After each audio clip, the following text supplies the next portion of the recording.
CGI Chandrachud पर बड़ा खुलासा। रिटायरमेंट के बाद संभालेंगे कौन सा पद? विदाई समारोह में क्या लगे कयास?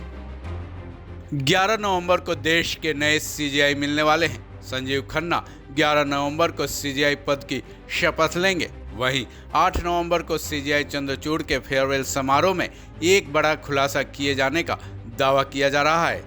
दरअसल सुप्रीम कोर्ट का कोई भी चीफ जस्टिस रिटायर जब होते हैं तो ये चर्चा तेज हो जाती है कि रिटायरमेंट के बाद वो अगला काम क्या करेंगे, उनको अगला पद कौन सा मिलेगा। ऐसी ही चर्चा फिलहाल तेज है। 10 नवंबर को सीजीआई चंद्रचूड़ रिटायर हो जाएंगे। हालांकि उनके कार्यकाल के अंतिम बेंच की सुनवाई हो चुकी है। सुप्रीम कोर्ट में फेयरवेल भी मनाया जा चुका है। इसी फेयरवेल में यही चर्चा तेज थी कि वो अगला काम क्या करेंगे, क्या वो किसी खास पद को संभालने वाले हैं।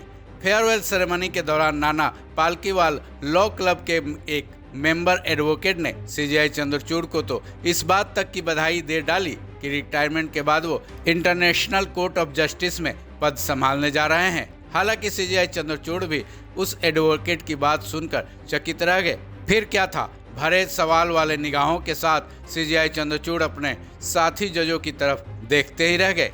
हालांकि इस बात पर भी मुहर तो नहीं लगी है कि सीजीआई चंद्रचूड़ रिटायर होने के बाद कौन सा पद संभालेंगे। फिर भी आईसीजे में कोई पद संभालने की अलावा एक और चर्चा तेज है। चर्चा ये है सीजीआई चंद्रचूड़ रिटायरमेंट के बाद राष्ट्रीय मानवाधिकार आयोग के अध्यक्ष बनाए जाएंगे। ये चर्चा इसलिए की जा रही है क्योंकि इसी साल के जून महीने से राष्ट्रीय मानवाधिकार आयोग के अध्यक्ष का पद खाली है। फिलहाल कार्यकारी अध्यक्ष के रूप में विजया भारती सयानी कार्यभार संभाली हुई हैं। उससे पहले एक जज ही पूर्व जस्टिस अरुण कुमार मिश्रा इस पद पर कार्यरत थे, जो कि इसी साल के जून महीने में रिटायर हुए थे।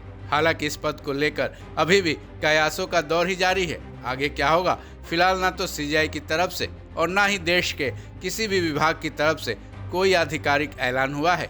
वहीं अगर नियमों की माने तो सीजीआई जो भी काम करें, ऐसे कुछ काम है जिन पर अब उन पर प्रतिबंध लग चुका है, जिसमें मुख्य है सीजीआई चंद्रचूड़ रिटायरमेंट के बाद देश के किसी भी कोर्ट में वकालत नहीं कर सकते। ये नियम के मुताबिक प्रतिबंध है।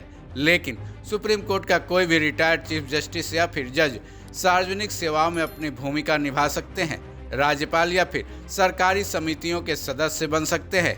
विवादों की मध्यस्थता या फिर सुलहकर्ता बन सकते हैं। ये भारत के मध्यस्थता परिषद के सदस्य कहे जाते हैं। बता दें, पिछले 5 सालों में 28 जज रिटायर हुए हैं, जिनमें से 6 जजों ने संवैधानिक या फिर वैधानिक पद पर काम या तो कर चुके हैं या फिर अभी भी कर रहे हैं। बहरहाल सीजीआई चंद्रचूड़ के काम का अगला क्षेत्र कौन सा होगा, इस पर कोई भी खुलासा नहीं हुआ है। हाँ, इसका इंतजार सबको जरूर है। इस खबर में बस इतना ही। बाकी अपडेट्स के लिए जुड़े रहे वन इंडिया हिंदी के साथ।